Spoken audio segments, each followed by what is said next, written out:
Dans le cadre de débats du sommet Africité à Marrakech, nombre de participants ont mis l'accent sur l'apport considérable des projets des énergies renouvelables et d'efficacité énergétique dans la mise en valeur du territoire dans lequel ils sont implantés et l'amélioration des conditions de vie des communes concernées, à l'image des effets d'entraînement du complexe solaire sur la ville de Ouarzazate.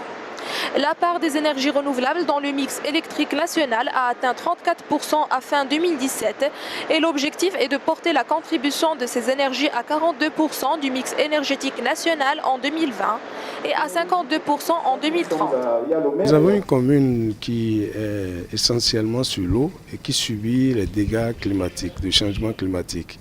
Et nous avons besoin de pas mal de financement. Malheureusement, c'est une commune qui n'a pas suffisamment de ressources pour faire face à elle seule et au financement de ces changements climatiques.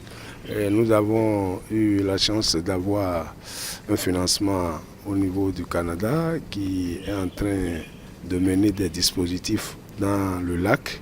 Et il y a une rivière qui est polluée, qu'on est en train de dépolluer et compte tenu de ce que ça coûte, nous sommes en train de voir comment est-ce qu'il faut faire. Nous avons la gestion des déchets solides ménagers, mais malheureusement, nous n'avons pas suffisamment de moyens. Et nous ne sommes pas aussi suffisamment informés des canaux par lesquels on peut avoir ces financements-là, et un cours à gauche, à droite. Donc c'est un problème très sérieux au niveau de nos communes.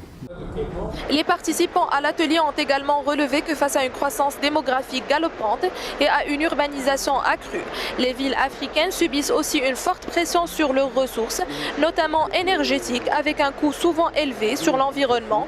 L'heure est donc au renouveau énergétique à la faveur de la mise en valeur au niveau local du potentiel de production en énergie propre considérable dont disposent les pays du continent.